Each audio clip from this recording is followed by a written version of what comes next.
भारत के सभी राज्यों की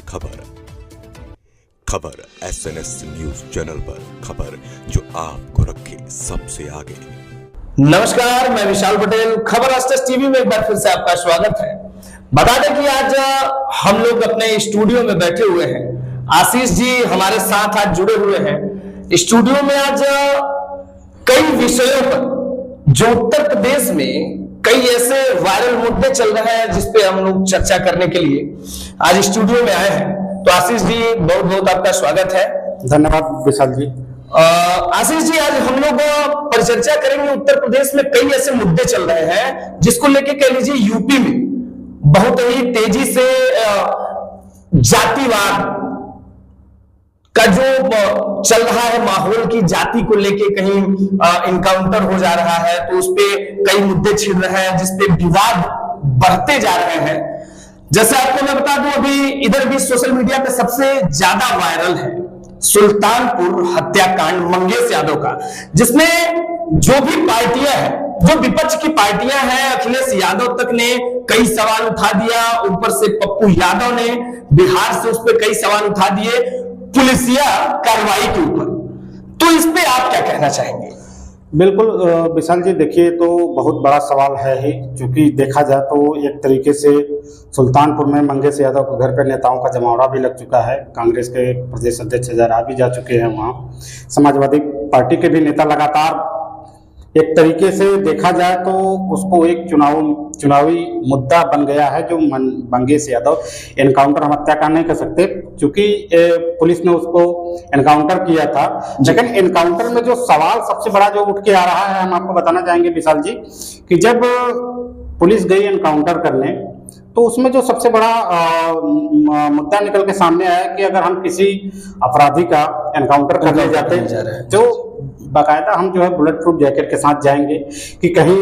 अगर हम उसका एनकाउंटर कर रहे हैं या कोई ऐसा मामला है तो जवाबी फायरिंग भी तो हो सकती है। जरूर अगर वो बड़ा अपराधी के तौर पे उसको देखा जा रहा है तो अपनी सुरक्षा के साथ पुलिस जरूर जाएगी। तो बिल्कुल, तो वहां पे जो फुटेज सामने आया तो उसमें ये निकल के आया कि वहां पे जो एसटीएफ और जो वहां की सीओ से लेके और जो थानाध्यक्ष और जो लोकल पुलिस थी, वो उसमें कई लोग तो ऐसे कोई मतलब जैकेट का कोई व्यक्ति वहां खड़ा मिला ही नहीं। और जो सबसे बड़ा सवाल रहा कि अगर हम किसी अपराधी को हम मारने जा रहे हैं तो जाहिर सी बात है हमारे पैर में जूते होने चाहिए। जी। और वहां पे जो हम लोग आजकल जो यूज करते हैं घर में हवाई चप्पल, ऐसे स्लीपर उन लोगों के पैर में देखने को मिला, जो कि सबसे बड़ा सवाल उठ के आता है। और दूसरी चीज आशीष जी, एक चीज और, जैसे अगर मंगेश यादव वो गिरफ्त में था, गिरफ्तारी हुई थी जी, उसके बाद उसके पास संसाधन कहां से आए? ये तो बड़ा सवाल है ही कि अगर वो पुलिस ने उसको उठाई, पूछताछ के लिए लेके गई, तो उसके बाद उस बीच में रिवॉल्वर कहां से आ गए, कहां से उसके पास बाइक आ गई, और उसके बाद उसमें और सारे लोग शामिल थे उनके साथ में। तो उनमें तो 2-3 लोग शामिल थे। जी। उनका भी तो एनकाउंटर होना चाहिए था। और उसके बाद जब मौके पे एनकाउंटर हुआ तो वहां से खोखा भी नहीं बरामद हुआ। हाँ, सबसे बड़ा सवालिया निशान यही है पुलिस का कि आप जो भी मीडिया पे चल रहा है, सोशल मीडिया पे, कि अगर पुलिस ने अपराधी के पीछे पुलिस गई तो जो आपने बताया कि हाँ कोई ड्रेस नहीं है, ना उनके पास बुलेट प्रूफ जैकेट है, ना ही शूज है, तो ये तो सवाल है ही। सबसे बड़ा सवाल यही निकल के आ रहा है हर सोशल मीडिया और मीडिया पे कि वहां कोई भी खोखा बरामद नहीं हुआ, जिसके लिए कह लीजिए बड़े उच्च अधिकारियों ने भी उसका बड़ी ही सरलता से अपने पुलिसिया विभाग को कह लीजिए बचाने का जो काम किया जा रहा है, या बातें निकल के आ रही हैं इन सबके बीच जो सूत्रों द्वारा पता चल रहा है कि पुलिस कहीं ना कहीं पूरी तरीके से इसमें इन्वॉल्व है और ये सब जानबूझ के कराया गया है। ये जो सवाल खड़ा होता है, तो इस पे आपका क्या कहना है? राजनीतिक दल सीधा आरोप लगा रहे हैं कि नहीं, ये गलत हुआ है, ये सिर्फ सोची समझी साजिश थी। जी बिल्कुल, देखिए पुलिस अपना साक्ष्य छिपाने के लिए एक न एक दिन नया कुछ न कुछ मामला आ रहा है। कभी कभी लखनऊ से डीजीपी के द्वारा कुछ जारी कर दिया जाता है, कुछ यहाँ के सीओ कमिश्नर के द्वारा जारी कर दिया जा रहा है। तो देखा जाए तो उसमें कहीं न कहीं कुछ नया पर डे डे बाय डे आ रहा है, उसी तरीके से देखा जाए तो मंगेश यादव के घर पे भी एक राजनीतिक जमावड़ा चल रहा है। और इस मुद्दे को देखा जाए तो आज के डेट में उत्तर प्रदेश सरकार के खिलाफ सबसे बड़ा मुद्दा ये उभर कर सामने है। अच्छा आशीष जी, आपने कहा कि राजनीतिक लोगों का जमावड़ा वहां पे है जी। हम आपसे ये जानना चाहते हैं, आप क्षेत्र में है, फील्ड में कवर करते हैं और लगभग सुल्तानपुर का यूपी के हर जिले में आपका जाना आना रहा है। मैं ये जानना चाहता हूं क्या वहां पे भाजपा से संबंधित कोई पार्टी के नेता या तो भाजपा से रिलेटिव पार्टी के जो नेता है लोग हैं या भाजपा की पार्टी का कोई नेता मंगेश यादव के घर अभी तक पहुंचा कि नहीं? जी, ऐसा तो कोई जानकारी नहीं है क्योंकि हम लोग तो फील्ड में रहते हैं। और ऐसा भी नहीं कि मान लीजिए हम लोगों के चैनल के अलावा कोई और व्यक्ति पहुंचा हो और किसी अन्य भाजपा नेता का कोई बयान और कोई इस पे टीका टिप्पणी मंगेश यादव के घर से आया हो, तो ऐसा कुछ देखने नहीं। जैसे मैंने यही जानना चाहा कि जो ये माहौल बना हुआ है इस समय पिछड़ों का जी, कि पिछड़ों को निशाना बनाया जा रहा है, कहीं शिक्षक भर्ती को लेकर उस पर भी हम आएंगे आशीष जी, उस पर भी चर्चा होगी, कहीं अन्य चीजों को लेकर अब ये बड़ा मामला आया है कि पिछड़ों को टारगेट किया जा रहा है, बस उन्हीं की हत्याएं की जा रही हैं। तो इस मामले को लेकर हमने पूछा कि क्या पिछड़े समाज के अन्य जो पार्टियां, राजनीतिक पार्टियां भाजपा से जुड़ाव में है, क्या उन सभी पार्टियों में से कोई नेता ऐसा निकल के आया जो मंगेश यादव के परिजन से मिला हो या तो बातचीत किया इन सब मुद्दों पे, सिवाय अखिलेश यादव कह लीजिए या बिहार के पप्पू यादव, अन्य कई ऐसे राजनीतिक नेता हैं जो जाके मिल चुके, लेकिन भाजपा से संबंधित क्या कोई ऐसा नेता रहा है आपकी नजरों में? जी नहीं, मेरी नजरों में तो ऐसा कोई अभी तक तो जानकारी नहीं मिली, न तो हमने देखा भी कि कोई तो कहीं ना कहीं आशीष जी ये मान लिया जाए कि ये राजनीतिक टूल बन चुका है कि अभी तक कोई वहां भाजपा से कोई भी जो भाजपा से संबंधित दल है या तो कोई भी भाजपा का दिग्गज नेता जाके परिवार से नहीं मिला है। जी जी जी, ना ही कोई नेता इसको विभाजित कर रहा है कि ये सब चीजें नहीं है, पिछड़ों को टारगेट नहीं किया जा रहा है, जो अपराधी है उसे अपराधी की निगाह से देखा जा रहा है। ऐसा कोई आश्वासन देने के लिए अभी तक कोई नेता नहीं पहुंचा है। जी बिल्कुल, ऐसा कोई ना ही बयान आ रहा है, ना ही कोई बयान ही आ रहा है। तो आशीष जी ये मंगेश का मुद्दा आपको क्या लगता है कि इसमें जो सीबीआई जांच की मांग की जा रही है, क्या लगता है आपको सीबीआई जांच हो पाएगी? देखिए, अब ये तो डिपेंड करता है उत्तर प्रदेश सरकार के ऊपर जी, कि अगर सरकार चाहेगी तो उसकी मजिस्ट्रियल जांच तो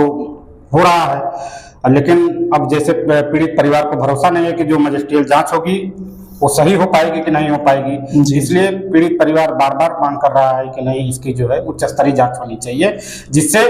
उस परिवार को भी संतुष्टि मिले कि वास्तविकता में है क्या। और बाकी जो माहौल चल रहा है, जो लोगों द्वारा देखा जा रहा है, जो उभर के सामने आया हो, तो सारा चिट्ठा आपके सामने। जी जी आशीष जी, रह गई इन्हीं मुद्दों के साथ हम आगे बढ़ते हैं। दूसरा मुद्दा उत्तर प्रदेश में जाति को लेके ही छिड़ा हुआ है, शिक्षक भर्ती। 69,000 शिक्षक भर्ती, ओबीसी एससी एसटी कह लीजिए पिछड़ों का घोटाला जो बहुत बड़ा मुद्दा बन चुका है, कह लीजिए इसका एक बुरा परिणाम भी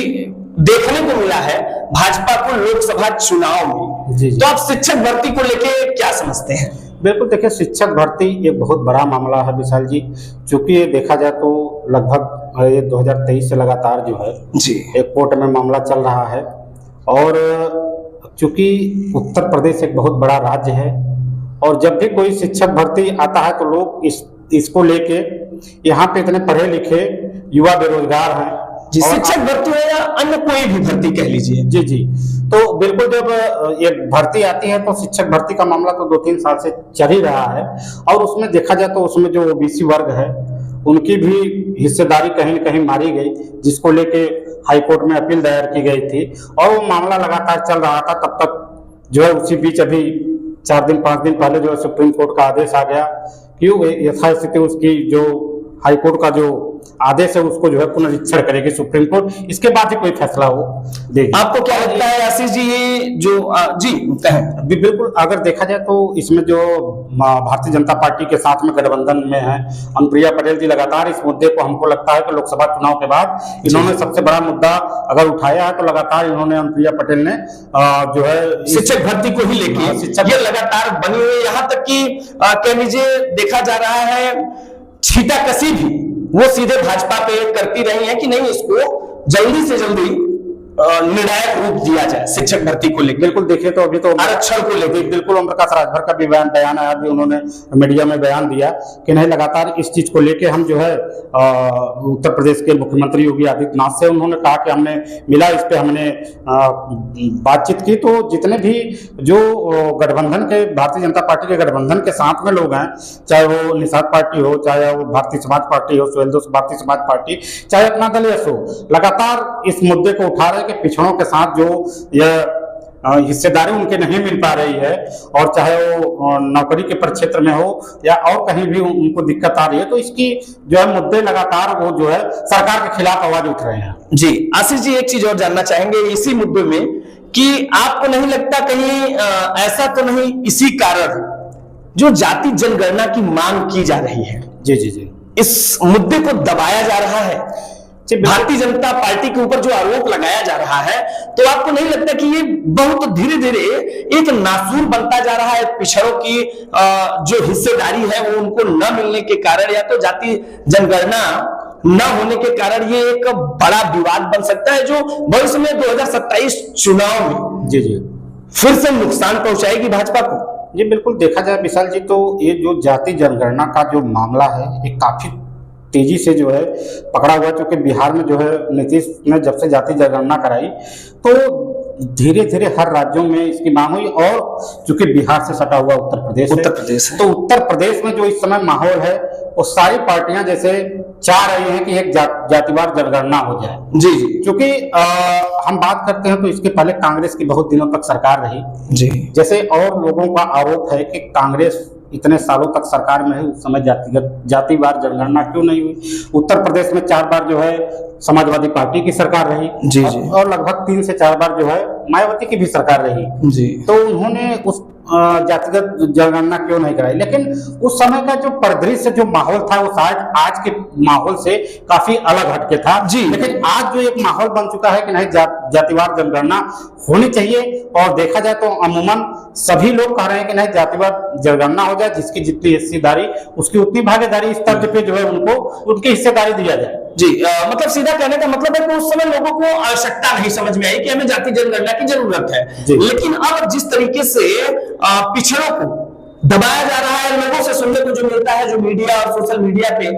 चीजें चल रही हैं, तो ऐसा लगता है कि इन्हीं सब चीजों को देख के इस सरकार में जाति जनगणना की मांग की जा रही है, जो पिछले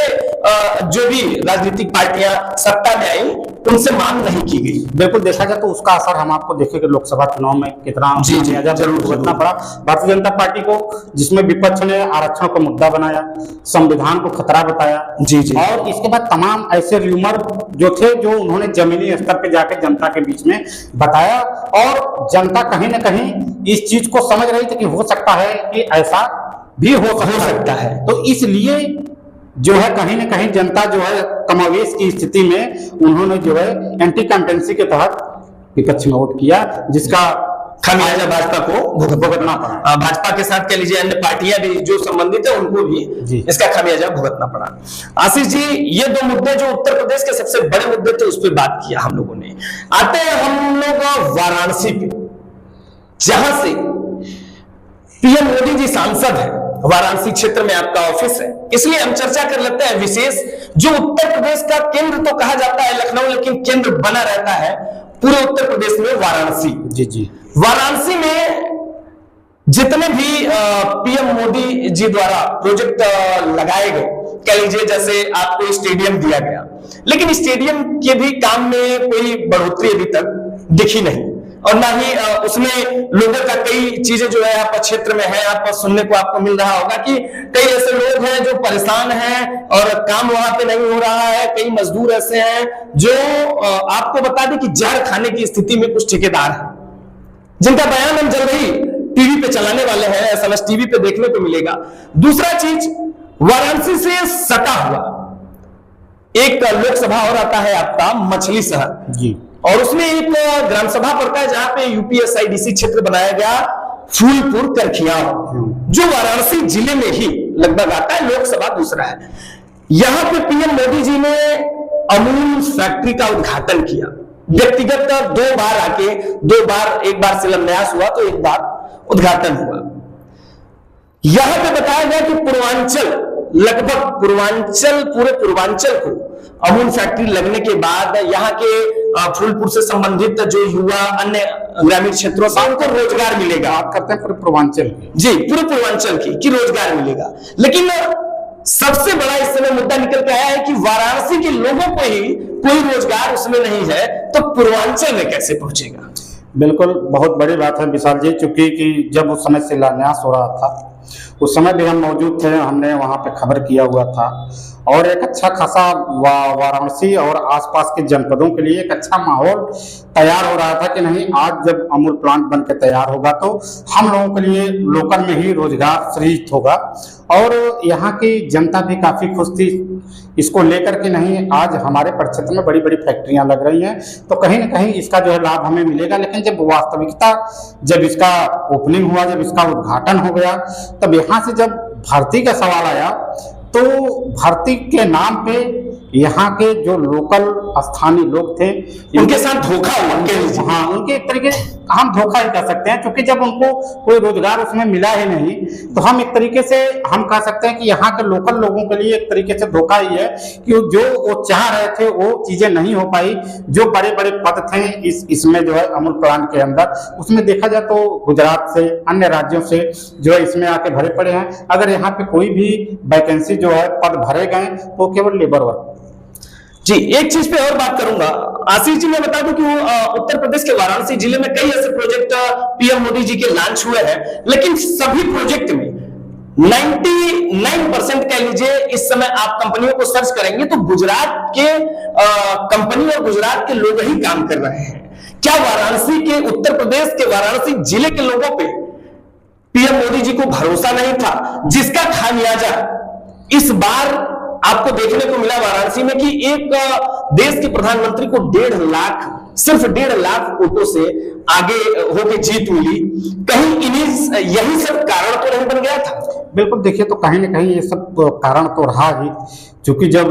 लोकल में लोगों को रोजगार सृजित नहीं हुआ और इसके बाद पिछली बार देखा जाए तो 4 लाख के ऊपर से जो है प्रधानमंत्री मोदी चुनाव जीते हुए थे और इस बार जो अंतर रहा मात्र 1.5 लाख का रहा जी। तो ये तो एक तरीके से जब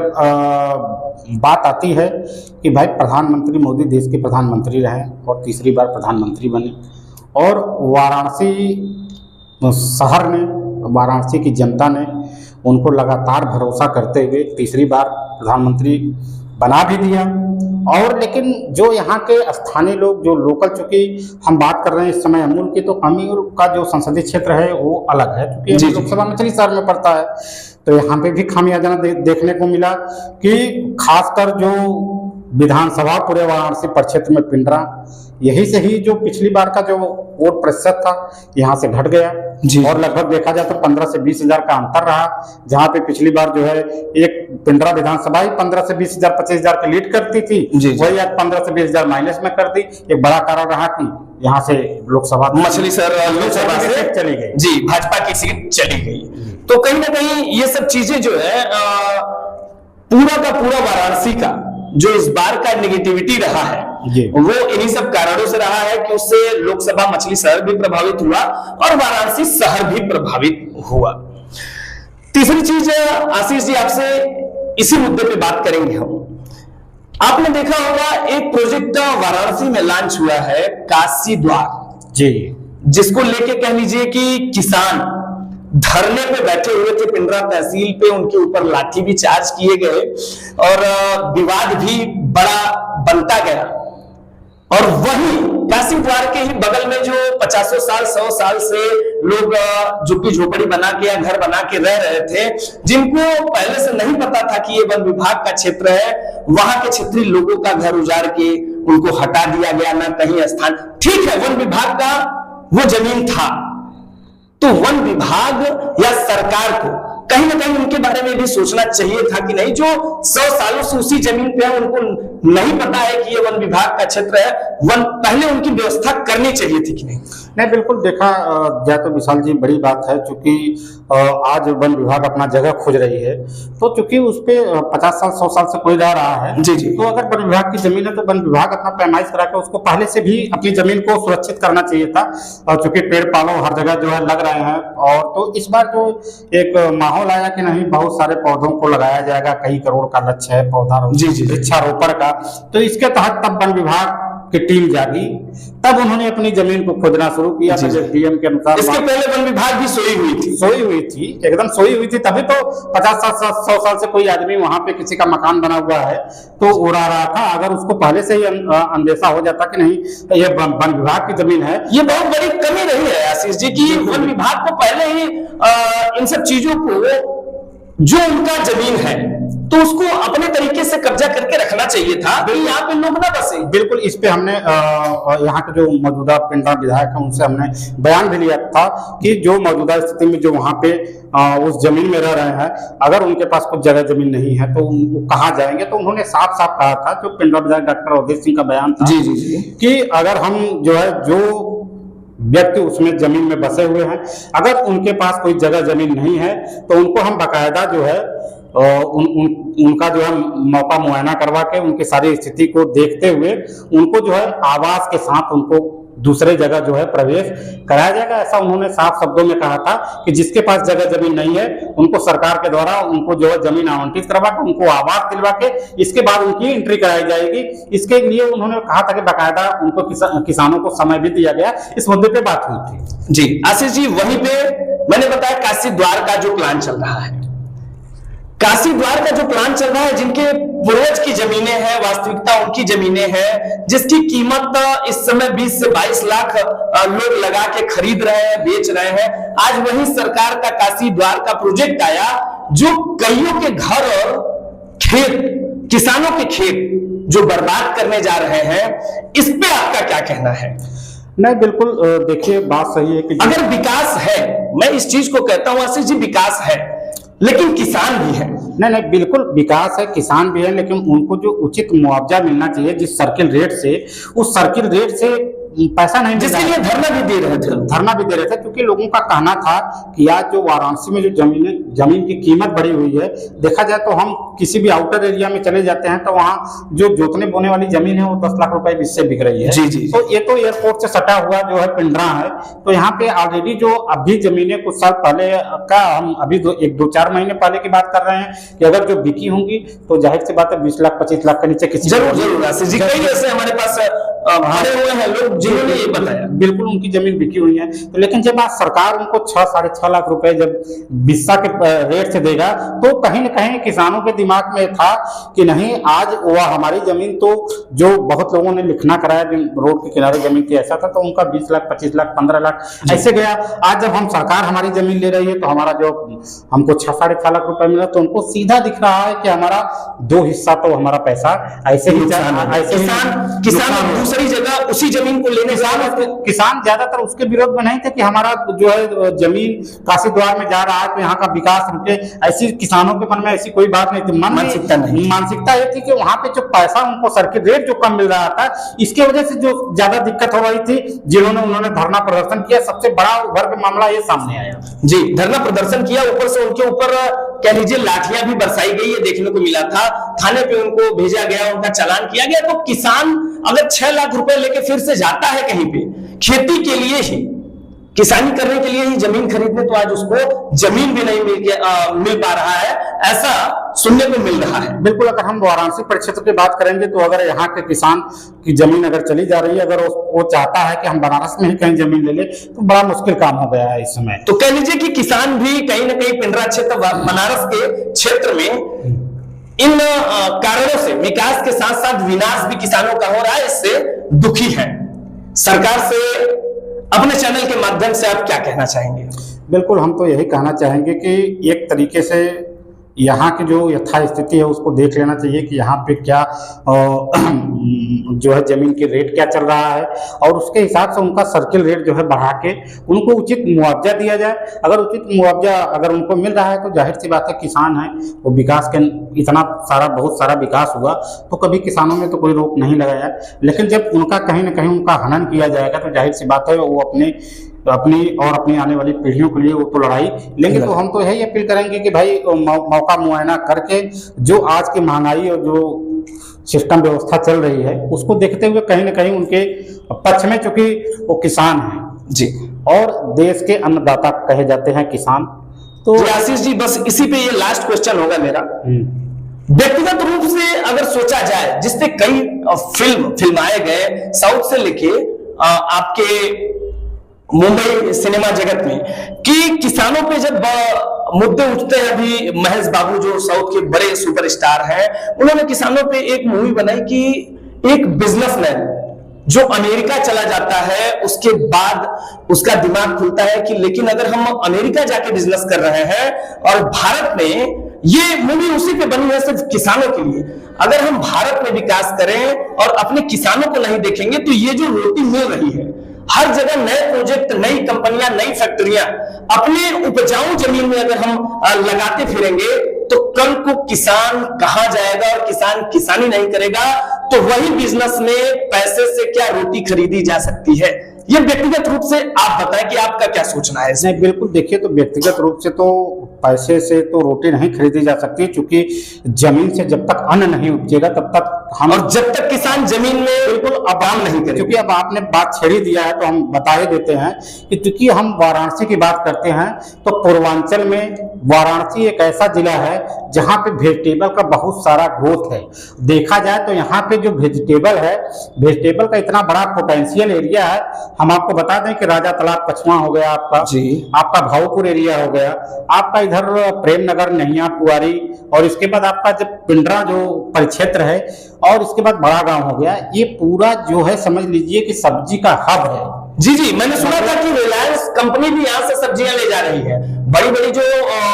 इस समय कंपनियां आई हैं नई, जो इसी सब्जियों पे कारोबार कर रही हैं, तो आपके वाराणसी से जा रहे हैं, बिल्कुल अब एक्सपोर्ट हो रहे हैं। बिल्कुल, हमने बात किया ना कि पूर्वांचल में वाराणसी एक ऐसा जनपद है, यहाँ ऑल टाइप्स ऑफ वेजिटेबल पैदा होती है। मतलब हम बात कर लें तो खीरा, ककड़ी, नेनुआ, करेला, बैगन जी, गोभी,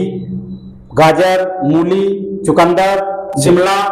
मतलब ऐसा सब्जी का कोई पार्ट नहीं है कि जो यहाँ पे पैदा नहीं होता। तो जब धीरे धीरे उन सारी चीजें यहाँ से गायब होती जाएंगी, फैक्ट्रियां और ऐसे ही कुछ योजनाएं यहाँ पे उनकी जमीनें जब चली जाएंगी, तो जो यहाँ का जो सोना उगलने वाली जमीन है वो तो धीरे धीरे जब किसानों के पास से चली जाएंगी, तो किसान कहीं ना कहीं, जो फांसी लगाने की बात आती है, किसान फांसी क्यों लगाता है जी। आज किसान को ऐसे ही फैक्ट्रियां लगी हैं आपके बनारस में जिनमें काम नहीं है,